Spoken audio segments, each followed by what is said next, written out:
Bonjour à toutes et à tous, nous sommes samedi 18 avril, c'est aujourd'hui l'anniversaire de Sébastien Heurtier et Thierry Delettre. Alors Seb et Titi, joyeux anniversaire. Voilà pour bien commencer. Je suis dans ma petite île voilà, que j'ai créée pour vous accueillir. Rendez-vous maintenant avec Sylvain Tesson et Homer surtout. Pour commencer, petites excuses, voilà, je vous prie de m'excuser. Hier, j'ai dit que j'allais jusqu'au bout de l'introduction. C'était faux. J'avance à vue dans l'œuvre, donc forcément, je me laisse surprendre. Et j'aime ça, me laisser surprendre. L'introduction continue aujourd'hui, mais c'est une bonne chose, voyez. L'introduction, je me suis fait la réflexion, c'était un peu comme avant de partir en voyage, quand on prépare ses affaires, on prépare son sac pour faire des kilomètres. Aujourd'hui, Aujourd'hui, ça va être un peu le moment où on déploie la carte. On a la carte, on va imaginer notre tracé. On la déploie, on la pose devant nous et on a une vision de l'ensemble. Ça, ce moment d'avant-voyage, c'est un moment particulier, un moment que j'adore. C'est très excitant. Voilà, donc aujourd'hui, c'est ça qu'on va faire, déployer la carte. Et on se plonge dans Un été avec Homer de Sylvain Tesson, épisode 2. Vous voyez, je mens pas, j'avais même revêtu la marinière, j'étais prêt à embarquer. Épisode 2 donc. D'où nous écrit Sylvain Tesson. Ça, vous allez voir, c'est pas banal. Pour écrire Un été avec Homer, je me suis isolé dans les Cyclades. Pendant un mois, j'habitais un pigeonnier vénitien posté au-dessus de l'Égée, sur l'île de Tinos, face à Mykonos. Une chouette hantait la falaise toute proche. Ses cris battaient la nuit. Des terrasses abandonnées aux chèvres dévalaient vers la crique. Je lisais l'Iliade et l'Odyssée à la lueur d'une ampoule alimentée par un générateur. Un vent incessant me causait des tracas. En contrebas, la mer était frappée de rafales. La tempête crevait le satin des eaux à coups de poing. Mes pages s'arrachaient, les papiers s'envolaient, les asphodèles courbaient la tête et des scolopendres couraient sur les murs. Pourquoi l'acharnement du vent? Il faut séjourner sur un caillou pour comprendre l'inspiration d'un artiste aveugle, vieux nourrisson allaité de lumière, d'écume et de vent. Le génie des lieux nourrit les hommes. Je crois à la perfusion de la géographie dans nos âmes. Nous sommes les enfants de notre paysage, disait Lawrence Durrell. Après ce séjour dans mon poste de garde, j'approchais la substance physique de l'Odyssée et de l'Iliade. Henri Miller pensait que le voyage en Grèce était ponctué d'apparitions spirituelles. Il faut s'incorporer à la matière physique dans laquelle Homère sculpta son poème. La lumière du ciel, le vent dans les arbres, les îles dans la brume, les ombres sur la mer, les tempêtes. Je perçus les échos de l'héraldique antique. Chaque espace possède son écusson. En Grèce, il est frappé de vent, traversé de lumière, caparaçonné d'affleurements. Ulysse avait reçu ces mêmes signaux à bord de son bateau de peine. Les soldats de Priam et d'Agamemnon les avaient perçus sur la plaine de Troie. Vivre dans la géographie, c'est franchir la distance entre la chair du lecteur et l'abstraction du texte. Bim. L'abstraction. S'abstraire du réel? On pourrait considérer l'Odyssée et l'Iliade comme des poèmes sans topographie. Il n'y aurait nul besoin de les ancrer dans un topos puisqu'elles s'adresseraient aux non-lieux universels. Leur intemporalité les vouerait à toute âme humaine. Après tout, les mythes n'ont jamais eu à s'appuyer sur le réel. L'Évangile n'a-t-il pas prospéré chez les Inuits autant qu'en Palestine? Faut-il déterminer la forêt où Shakespeare campe le songe d'une nuit d'été pour s'éprendre de Puck? Les idées ne requièrent pas de carte géographique, et Homère se passe fort bien du guide Michelin. Pourtant, des chercheurs se sont obstinés à retracer les navigations d'Ulysse. Des archéologues, après qu'Heinrich Schliemann eut trouvé les ruines de Troie, ont voué leur vie à fouiller la cité de Priam. La géographie homérique est devenue une science à elle seule. Des savants poussèrent même plus loin les investigations. Certains voulurent prouver que les Achéens venaient de la mer Baltique et parlaient des langues indo-européennes. Alain Bompard prétendit qu'Ulysse avait franchi le détroit de Gibraltar et s'était aventuré jusqu'aux Canaries et en Islande. Dans les années 1920, l'helléniste Victor Bérard retraça le parcours d'Ulysse et identifia les lieux de l'Odyssée situant par exemple le royaume de Circé en Italie, l'antre de Calypso au sud de Gibraltar, les îles d'Éole et du Soleil près de la Sicile, le territoire des Lotophages en Tunisie. Dans les années 80, l'aventurier Tim Séverin reconstitua un bateau de l'époque homérique et navigua dans l'archipel géopoétique d'Ulysse en utilisant les techniques marines de l'époque.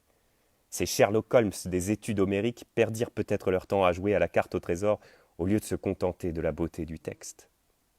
Pourtant, un poète n'est pas un ectoplasme fécondé d'abstraction. Les poètes comme les hommes vivent dans la réalité du monde. Ils respirent un air particulier, se nourrissent des produits de leur terre, regardent des paysages singuliers. La nature féconde le regard nourrit l'inspiration engendre l'œuvre. L'Iliade et l'Odyssée n'auraient pas eu les mêmes accents si Homère avait été moldovalaque. Atinos, effaré par les rafales et étourdi de lumière, je compris que la poésie homérique était née de la rencontre du génie des lieux et du génie d'un homme. Les poèmes aspiraient cet air, cette mer. Et si Homère avait disposé d'un tel réservoir d'images et d'analogies, c'est qu'il avait parcouru cette géographie, aimé cet espace, captant ici et là des visions qui n'auraient pas été les mêmes si elles avaient été moissonnées d'ailleurs. Citation. Comme un homme nourrit un pan d'olivier magnifique dans un champ solitaire où l'eau ruisselle abondante, un jeune plant florissant et beau que bercent les brises, selon le vent, il se couvre de blanches fleurettes écloses. Mais survient soudain un vent soufflant en rafale, qui d'un coup l'arrache au sol et l'étend sur la terre. Tel fut le fils de Panthos, Euphorbe, âpre frêne, quand Ménélas l'oxy, voulant le priver de ses armes. Comme un lion nourri dans les monts, confiant dans sa force, prend la plus belle vache au milieu des bestiaux en pâture, il lui brise le col, l'agrippant de ses crocs redoutables, en premier lieu, puis suce son sang, dévorant ses viscères, tous, tandis qu'autour de lui les chiens et les hommes poussent leurs grands hurlements de loin, mais pourtant se refusent à l'attaquer de front, ils sont pris par leur peur blêmissante. Ainsi, personne n'avait en son cœur assez de courage pour attaquer de front Ménélas à la gloire fameuse. Ménélas. L'Iliade, chant 17, vers 53 à 69. Je vois que tu nous as rejoint, Thierry. Je t'ai fait une dédicace, mais au début. Il faudra remettre la vidéo au début. Habiter la lumière. L'Odyssée et l'Iliade ruissellent de photons. La lumière. Les Grecs ont toujours voué un culte à la lumière. Pour son malheur, Achille devient une ombre. Sortir du soleil constitue le plus funeste destin. On ne plaisante pas avec l'astre. La lumière inonde la vie, réjouit le monde. Elle lave les poèmes dans un or impalpable. Tout homme abordant au rivage grec cherche cette pluie. Le motif principal en Grèce, c'est toujours la lumière, écrivait Maurice Barrès. Dans ses entretiens avec Alexandre Grandazzi, Jacqueline de Romilly pense que la beauté de cette langue se retrouve dans la clarté des paysages grecs. Les Grecs eux-mêmes, qui pourraient pourtant voir leur pays d'un autre œil, opinent. Ce pays est aussi dur que le silence, il serre les dents, il n'y a pas d'eau, seulement de la lumière, écrit Yannis Ritsos dans Grécité. La dévotion à la clarté hellénistique est initiée dans l'Odyssée. Il coûtera la vie à la totalité de l'équipage d'Ulysse de s'être attaqué au troupeau du soleil. Le mot Hélios, le soleil, n'a pas changé depuis 30 siècles. L'astre brille depuis des milliards d'années et le soleil, Dieu d'en haut, selon Homère, ne pardonnera pas que les humains tuent insolemment ces vaches qui faisaient sa joie. C'est-à-dire, en d'autres termes, abusent avidement des ressources de la terre, en exploitent les trésors sans considération pour leur rareté.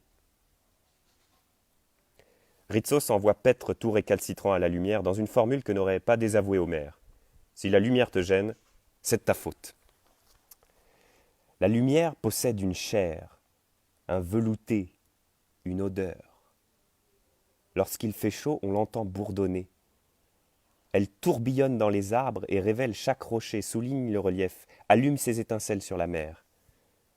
Il faudrait étudier scientifiquement les phénomènes atmosphériques, hydrographiques et géologiques qui confèrent à la lumière grecque cette immanence, cette douloureuse limpidité. Pourquoi la mer semble-t-elle ici plus qu'ailleurs un rêve d'ombre éclatante ? Pourquoi les îles paraissent-elles naître avec le jour ? Faudrait-il admettre que les hommes, à force d'avoir chanté l'incomparable puissance de la lumière, ont fini par en rehausser l'éclat ? Ou bien s'avouer que les dieux existent vraiment et que tout ce que l'on raconte à leur sujet, de Hésiode à Cavaphis, ne sont pas des fables ? Dans l'Iliade, les armes sont toujours éclatantes. Sur le bouclier d'Achille brille le soleil infatigable. Les armures reflètent la lumière, et quand un soldat meurt ou bien reçoit une blessure, la nuit ténébreuse couvre ses paupières. Les Grecs ont tiré des enseignements de cette averse lumineuse. À force de vivre dans un rayon d'or, ils ont compris que le séjour terrestre ressemblait à ce court intervalle entre le matin et le soir, où tout se dévoile, et qui s'appelle le jour, et dont l'addition constitue une vie. Ce qui vit dans cette lumière vit réellement, sans espérance, sans nostalgie, dit Hugo von Hofmannsthal dans son petit livre. Explorant les îles, Ulysse part découvrir leur virginité. Il est le premier à les fouiller. Capitaine courageux, il lance un prime regard derrière un voile jamais levé. La lumière révèle ce que l'œil n'a pas encore regardé. Ulysse n'a pas de référence pour analyser ce qu'il découvre. Un cyclope, une magicienne qui transforme ses amants en pourceaux, un géant agressif, un monstre rugissant. Tout est neuf sous les photons. Survivre aux tempêtes. Et là, ça nous intéresse, survivre, hein? On va continuer. L'envers de la lumière, c'est le brouillard. Il se lève avec soudaineté en ces îles. On croirait un rideau jeté par un dieu. Est-ce cette fugacité de la brume qui a incité Homère à utiliser tant de fois l'image de la nuée jetée par un dieu sur un héros pour le soustraire au combat? Apollon protège Hector au chant 20 de l'Iliade en l'enveloppant de brume, chose aisée pour un dieu. Citation. 3 fois Achille se précipita, le divin pied rapide, avec sa lance. 3 fois il frappa la brume profonde. Iliade, chant 20, vers 445-446. La mer homérique est toujours tempétueuse. Le vent est la ruine des navires. Citation. Et comment fuir l'abrupte mort, si brusquement se lève une rafale de ce notos, de ce hurlant zéphyr qui tant de fois disloque les bateaux en dépit des dieux protecteurs. L'Odyssée, chant 12, vers 287 à 290. La colère de la mer ne s'encombre jamais de prémices. La tempête est sans sommation. Tout monstre marin se révèle impulsif. Dans la psyché antique, la tempête exprime la colère d'un dieu outragé. Ulysse se souvient, citation, « Nous avions à peine doublé l'île, il parle de l'île de Circé, que soudain je vis des vagues, des vapeurs et perçus des coups sourds. Des mains de mes gens effrayés, les rames s'envolèrent. » Odyssée, chant 12, vers 201 à 203. On contemple l'air au balcon d'une île des Cyclades. Il s'éploie dans ses sautes et ses faux calmes, prémices aux convulsions. On observe la folie des rafales distribuant leurs torgnoles sur les eaux. On comprend que la mer, pour les marins d'Ulysse, était la patrie de tous les dangers. La moindre navigation, aussi modeste fût-elle entre ces îles si proches, était plongeon dans l'inconnu. Tout appareillage dissimulait la perspective d'un désastre, comme dit Ulysse, une aventure dans l'incertain, un saut dans le vide. Plein de crainte, on furetait d'île en île. La navigation s'apparentait au saut de puce, de refuge en refuge. L'Odyssée est le récit d'un perpétuel naufrage. Combien de fois Ulysse, accroché à un débris, gémira, citation, « Je lâchais pieds et mains et, à grand bruit, je retombais en plein courant près de mes poutres, et, me hissant dessus, je ramais avec mes 2 mains. » Odyssée, chant 12, vers 442 à 444. Obsédé par son retour à Ithaque, Ulysse se voit sans cesse jeté à l'eau, poussé vers le mauvais rivage, puis sauvé par les dieux, rétabli par sa propre force, détourné de sa route, ramené à son obsession, rentré chez lui. Et Homère l'assène, on ne peut espérer un retour sans idée fixe. Seule l'opiniâtreté triomphe des tempêtes, seule la constance mène au but. Cet enseignement frappe la bannière homérique. La longueur de vue, la fidélité constituent les plus hautes vertus. Elles finissent par remporter le combat contre l'imprévu. Ne pas déroger, seul honneur de la vie. Les dieux concourront à détourner l'élan initial. Éole déchaînera les vents, les monstres hideux de Charybde et Scylla dévoreront l'équipage. Non, la mer n'est pas un lieu amical pour l'homme. Homère l'appelle la mer vineuse, stérile, sans moisson. Il oppose sa surface inhumaine à la terre où l'on récolte le blé. Lit de vin, telle est la peau de la mer. Quand on a vu sur les étendues de l'Égée de grandes plaques y réfléchir leur moirage et la teintée de cyanose, on comprend l'adjectif. Et se justifie alors l'idée de rester prisonnier d'un pigeonnier de Tinos. Donc là, on revient à Sylvain Tesson dans son pigeonnier. Il ne sera pas inutile de humer le fond de l'air pour mieux comprendre Homère. La mer n'est pas l'ami, et la mort dans la mer est le cauchemar de l'homme. L'écume efface tout. L'écume qui efface tout. La bave de l'oubli. Qui se souvient des noyés? Personne. Qui se souvient du héros retourné au rivage? L'humanité entière. Une théorie vient alors à tout marin témoin d'un typhon. Et si les monstres odysséens étaient la personnification des tempêtes? Quand on entend hurler le vent dans les élingues, n'imagine-t-on pas quelques bêtes réveillées? Ces mugissements rapetissent l'homme à la valeur d'une puce. L'élément se déchaîne et sa colère prend un visage. Charge au poète de le peindre. Aimer les îles. Voilà, nous on est sur notre petite île. Dans son confinement, chacun a sa petite île maintenant. Il y a la lumière, le brouillard, et puis viennent les îles. Chacune est un monde. Elles flottent, glissent, disparaissent, éparses. On dirait des univers. Parfois, elles s'émiettent, taches de soleil dispersées par le vent. Quel est leur trait d'union? La navigation. Le sillage est le fil d'un collier de perles éperdues. Le marin circule entre les débris. D'autres fois, quand l'air est stable, on dirait des bêtes. Ou les hauts sommets d'un massif dont la mer aurait inondé les vallées. À leur surface, peu de forêts.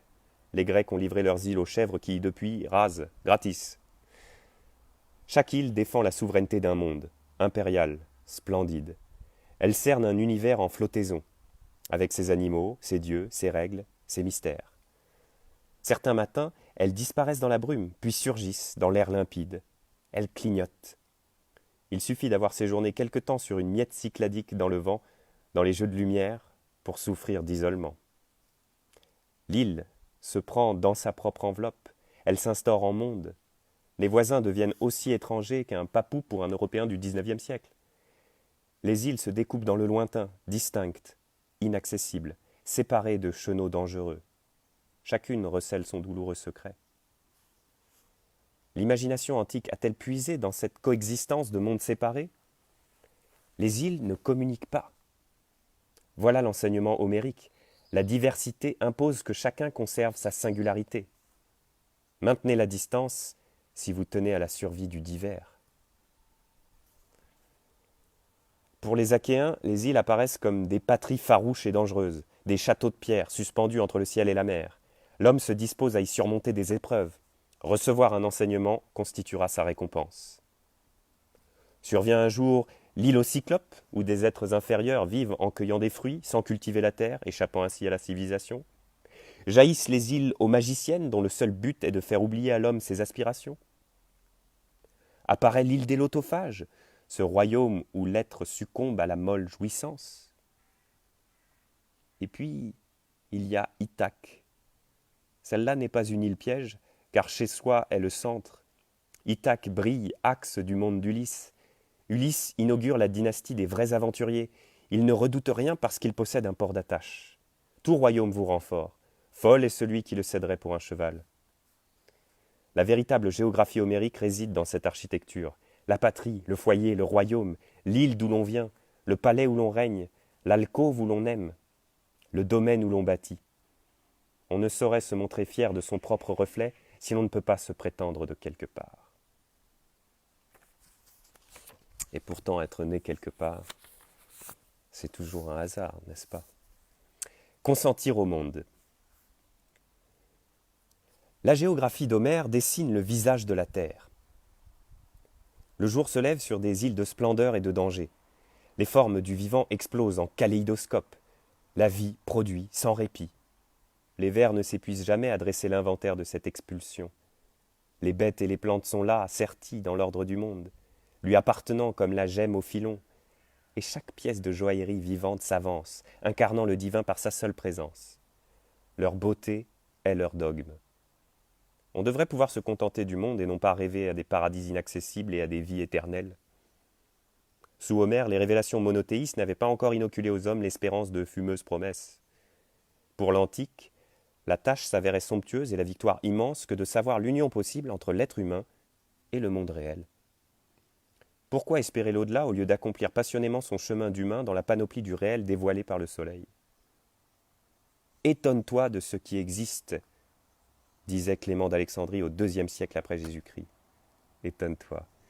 Voilà ça, je ne peux pas m'empêcher de penser à Bernard Sobel, avec qui j'ai eu la chance de travailler à l'école sur Cymbeline de Shakespeare, qui disait toujours, en s'arrêtant à chaque mot du poème, comme il aimait le nommer, l'œuvre de Shakespeare, Bernard Sobel disait « Non mais je m'étonne, voilà, je m'étonne !» Merci Bernard. Fin de la parenthèse. Homère, en païen attentif, n'avait pas attendu l'injonction pour saluer le chatoiement immanent. Il nous offrira avec le passage du bouclier d'Achille la plus belle déclaration d'amour à la réalité. Au 18e chant de l'Iliade, Thétis rend visite à Héphaïstos et demande au dieu forgeron de fabriquer des armes pour son fils, Achille.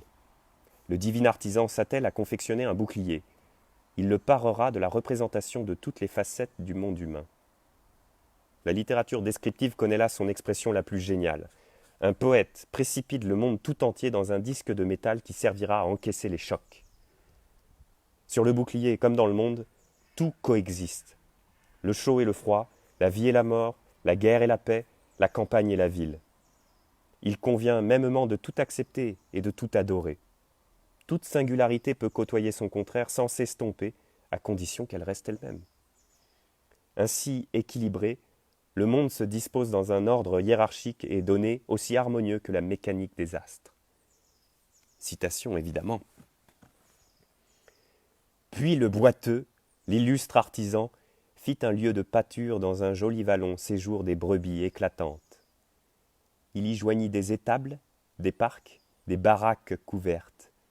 Et l'illustre boiteux fit briller une piste de danse, semblable à celle où jadis, dans Knossos, la ville spacieuse, Dédale avait œuvré pour Ariane boucle splendide. Là, des garçons et des filles valant plusieurs bœufs pour leur père, se tenant l'un l'autre au poignet, se livraient à leur danse. Elles portaient de fins tissus, ils portaient des tuniques gentiment tissées, où doucement luisait l'huile. Ils sont toujours huilés, les Grecs. Elles portaient des couronnes jolies, ils portaient des glaives d'or qu'ils avaient fixés à d'argentines ceintures. Ils couraient tantôt d'un pas savant et agile, facilement comme lorsqu'un potier, assis, de sa paume, fait l'essai de son tour ajusté pour voir comment il tourne. Tantôt couraient en rang adverse les uns vers les autres. Il plaça le fleuve Océan à la grande puissance sur la bordure du bouclier, assemblage solide. C'était l'Iliade, le chant 18, vers 587 à 608. Ainsi de la géographie d'Homère. Elle est le chant de la réalité indépassable. Elle témoigne de la force du monde, souveraine. Elle est la tendre scène qui porte la ronde de nos vies. Nous jouissons de la lumière, périssons sur les mers, vivons des fruits de la terre. Homère le sait, nous sommes les disciples du sol. Il ne faut jamais l'oublier. Il faut rendre grâce à la vie de nous projeter dans l'enchantement du réel. L'illustre forgeron clôt son œuvre par la représentation d'une ronde de jeunes gens.